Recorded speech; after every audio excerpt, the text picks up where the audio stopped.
Red టీవీలో మీ వ్యాపార ప్రకటనల కోసం ఈ నంబర్ని సంప్రదించండి. Hi viewers, welcome to our channel. ప్రస్తుతం మనతో పాటు ప్రముఖ పొలిటికల్ అనలిస్ట్ కృష్ణకుమార్ గారు ఉన్నారు. వారితో ఒకసారి మాట్లాడదాం. మేడం నమస్కారం. మేడం నిన్న కవిత గారిని అరెస్ట్ చేయడం చూస్తున్నాం. వాళ్ళు కోర్టు ముందట ప్రవేశపెట్టారు, కస్టడీ కూడా కోరారు. అయితే వీళ్ళు కోరినట్టుగానే కోర్టు కూడా కస్టడీకి అప్పగించేస్తారు. అయితే ఈడీ కస్టడీలో తనకు కాస్త మినహాయింపులు కావాలని చెప్పేసి కవిత గారు కూడా కోర్టుని కోరినట్టు తెలుస్తుంది. మరి మినహాయింపులు ఇచ్చారా? ఎటువంటి మినహాయింపులు ఇచ్చినట్టు మేడం? మినహాయింపులు అంటే ఏం అడుగుతారంటే, వీళ్ళు ఇంటి భోజనం అడుగుతారు, మాకు డాక్టర్ పర్యవేక్షణ కావాలని అడుగుతారు, లాయర్ని కలుసుకోవడానికి అనుమతి కోరతారు, అలాగే కుటుంబ సభ్యుల్ని కలవటానికి కోరతారు. ఇప్పుడు ఇవన్నీ ఇచ్చాక జైల్లో ఉంటే ఏంటి, ఇంట్లో ఉంటే ఏంటి? పేరుకే జైల్లో ఉన్నట్లు లెక్క. అంతేగాని అది ఇల్లులాగా ప్రత్యేక గది కూడా ఇచ్చారు. ప్రత్యేక గది కూడా ఇచ్చిన తర్వాత ఆమె చక్కగా కొన్ని రోజుల పాటు ఈ జనజీవన స్రవంతికి దూరంగా రెస్ట్ తీసుకుంటారు తప్పితే వేరే ఏమీ లేదు. అదేదో పెద్ద పనిష్మెంట్ అనుకోవడానికి లేదు. అయితే ఇలాంటి మినహాయింపులు ఎందుకు ఇచ్చారు అని చూసుకుంటే గనక బీజేపీ టీఆర్ఎస్ని వేరువేరుగా చూడడానికి వీల్లేదు. ఇప్పుడు ఇలాంటి మినహాయింపులు ఇచ్చిన తర్వాత వీళ్ళు ఒకటే అనుకుంటారేమనే ఒక భయం కూడా బీజేపీకి ఉండొచ్చు. కానీ ప్రజలు ఎందుకు ఆలోచిస్తారులే అనుకుంటారు. అసలు నిజంగా ఇంత ఆరోపణలు ఉన్న వ్యక్తి మీద ఇన్ని కోట్లు అకౌంట్ నుంచి డ్రా చేశారు అన్న తర్వాత, ఇన్ని చట్టాలు వర్తిస్తాయి అన్న తర్వాత ఇన్ని సడలింపులు ఇవ్వాల్సిన అవసరం ఏంటి? అంటే వడ్డించేవాడు మనవాడైతే ఆఖరణ కూర్చున్నా కానీ మనకు దొరికేది మనకు దొరుకుతుంది అన్న సామెతలాగా చేశారు ఇది. ఇప్పుడు వీళ్ళు కవిత పక్షమే ఉన్నట్టు లెక్క. అసలు ఆమెకేమీ నొప్పి నేమో లేకపోకుండా హాయిగా జైల్లో రెస్ట్ తీసుకుంటూ ఉంటుంది. మరి ఇకపోతే వీళ్ళకి నచ్చని వాళ్ళు ఏమైనా నేరాలు చేశారు అని వీళ్ళు అనుకుంటే అలాంటి వాళ్ళ మీద వీళ్ళు ఎలాంటి కక్షలు చూపిస్తారు, అంటే ఎంత కఠినంగా ఉంటారు అనేది మనం ఒక 2-3 ఎగ్జాంపుల్స్ తీసుకోవచ్చు. ఒకటి జిఎన్ సాయిబాబా. ఈ మధ్య 10 సంవత్సరాల తర్వాత రిలీజ్ అయ్యారు ఆయన. 10 సంవత్సరాలు. అయితే ఈయన మీద పెట్టిన అభియోగం ఏంటి అంటే, ఈయన దగ్గర హార్డ్ డిస్కుల్లో వాటిల్లో విప్లవకరమైన సాహిత్యం ఉంది, ప్లస్ విప్లవకారులకి ఈయన ఉద్బోధ చేస్తున్నాడు, వాళ్ళకి మానసికంగా వాళ్ళకి దగ్గరగా ఉన్నాడు, వాళ్ళ వ్యూహాలకి ఈయనే రూపకర్త, ఇలా రకరకాల అభియోగాలతోటి ఆయన జైల్లో పెట్టారు. అయితే ఆయన ఏంటి అంటే ఒక ప్రొఫెసరు, ఢిల్లీలో ఒక యూనివర్సిటీలో ప్రొఫెసరు, 90% అంగవైకల్యంతో ఉన్నారు.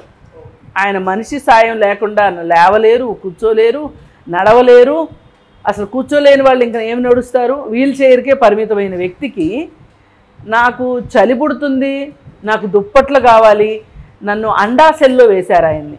ఇప్పుడు ఆయన వేసిన అండా సెల్ ప్రకారం చూసుకుంటే, ఆయనకున్న పరిస్థితులు చూసుకుంటే, భౌతిక పరిస్థితులు చూసుకుంటే గనక అలాంటి భౌతిక పరిస్థితులు ఏమీ కవితకు లేవు. మరి అయినా కానీ కవితకి ఇంత రిలాక్స్డ్గా ఇచ్చారు. ఆయన 90% వికలాంగుడిని తీసుకెళ్ళి వీళ్ళు అండా సెల్లో వేశారు.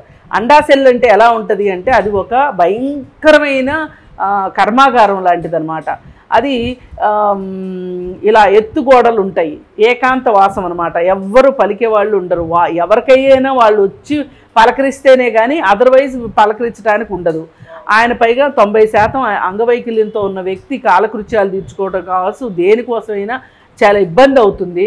నా చేతులు కూడా సహకరించట్లేదు, నేను చాలా ఇబ్బందులు పడుతున్నాను, నాకు కొంచెం వైద్యం కావాలి, మెరుగైన పరిస్థితులు కావాలి అని చెప్పి ఆయన ఎన్నిసార్లు మొత్తుకున్నా సరే ఆయన కింద కోర్టు కొట్టేస్తే కూడా పై కోర్టు ఆయనకి శిక్ష విధించటం, ఇట్లా సుప్రీంకోర్టుకి ఎన్నోసార్లు ఆయన నివేదించుకుంటే కూడా పట్టించుకోకపోవటం. ఆయన భార్య కూడా ఎంతో వేడుకుంది కోర్టుల్ని. పైగా నా తల్లి ఇలా పోలియోగ్రస్తుడిని అయితే నన్ను ఎత్తుకుని స్కూలుకి తీసుకెళ్ళింది, నేను ఇంత చదువుకోవడానికి ఒక ప్రొఫెసర్ని అవడానికి కారణమే మా అమ్మ. అలాంటి మా అమ్మ చివరి దశలో ఉంది, క్యాన్సర్ వ్యాధితోటి ఇబ్బంది పడుతుంది, మా అమ్మని ఒకసారి చూసి వస్తాను అని అడిగితే కూడా ఆయనకి పర్మిషన్ ఇవ్వలేదు. ఇప్పుడు కవితకి బంధువులు వచ్చి చూసుకోవడానికి వీలుగా ఏర్పాటు చేశారు. ఎంత తేడానో చూడండి, వీళ్ళ కక్షలు ఎట్లా ఉంటాయో చూడండి కొన్ని వర్గాల పట్ల. ఆ తర్వాత ఆయన బాగా అనారోగ్యం బారిన పడినప్పుడు కూడా ఆయన అడగటం జరిగింది, ఇవ్వలేదు, ఆయనకి ఏమీ రిలాక్సేషన్స్ ఇవ్వలేదు. ఇవ్వకపోగా మొన్న 10 సంవత్సరాల తర్వాత ఆయన మీద పెట్టిన అభియోగాల్ని రుజువు చేయలేక సాక్ష్యాధారాలు లేవు అనే ఒక ఉద్దేశంతో ఆయన్ని బాంబే హైకోర్టు రిలీజ్ చేసింది. ఇది అంటే వీళ్ళు ఎవరి పక్షాన ఎలా ఉంటారు అనేది క్లియర్గా కనిపించింది. అలాగే స్టాన్ స్వామి అని ఒక ఆయన ఉన్నారు. ఆయన 80 సంవత్సరాలు పైబడిన వృద్ధుడు. ఆయన ఆదివాసీల హక్కుల గురించి పోరాడిన వ్యక్తి. ఆయన ఆదివాసీలకి ఈయన ఏదో విప్లవకర భావాలని వాళ్ళల్లో రేకెత్తిస్తున్నారు, వాళ్ళు సంఘ విద్రోహ శక్తులు అయిపోతున్నారు అని చెప్పి స్టాన్ స్వామి గారిని జైల్లో పెట్టారు. ఆయనకి పక్షవాతం ఉంది. ఆ పక్షవాతం ఉండటం వల్ల ఆయనకి నరాలకు సంబంధించిన ఇబ్బందుల వల్ల ఆయన గ్లాస్ తోటి నీళ్లు తాగలేక ఒక 20-25 రూపాయల ఖర్చుతోటి ఉండే ఒక సిప్పర్ అడిగాడు. చిన్నపిల్లలు తాగుతారు చూడండి, టంబ్లర్స్ అంటారు, సిప్పర్ అనమాట. అంటే నీళ్లు ఇటు అటు వెళ్ళకోకుండా పైన మూత ఉంటుంది, దాంతో కొంచెం కొంచెంగా నీళ్లు తాగొచ్చు. ఆ ఒక్కటి అడిగితే ఆయనకి ఇవ్వలేదు. ఆయన ఈ జైల్లో వీళ్ళు కనీసం కల్పించాల్సిన వసతులు కూడా కల్పించకుండా వీళ్ళు ఆయన ఇబ్బందులు పెట్టిన దాని తాలూకు ఆయన చనిపోయాడు. స్టాన్ స్వామి ఆయన ఒక పెద్ద మేధావి, జీవితంలో త్యాగం చేసిన వ్యక్తి. ఆయన ఏమీ సొంతానికంటూ ఆస్తులు సంపాదించుకోలేదు, లేదు తరతరాలకు సరిపడా ఆస్తి లేదు, పైగా ఆయన వారసులకు ఆయన ఏమి ఇచ్చేళ్ళలేదు కూడా. అలాంటి మహానుభావుడుని వీళ్ళు పొట్టను పెట్టుకున్నారు. ఇకపోతే వరవర్రావు గారు సంగతి తెలిసిందే. ఆయన కరోనా వచ్చిన సందర్భంలో కూడా ఆయనకి మెరుగైన వైద్యం కావాలంటే ఇప్పించకుండా ఆయన ఇప్పుడు బాంబే దాటి హైదరాబాద్ ఎక్కడికి వెళ్ళడానికి లేదు, బాంబేలోనే ఉండాలి ఆయన, అంతే.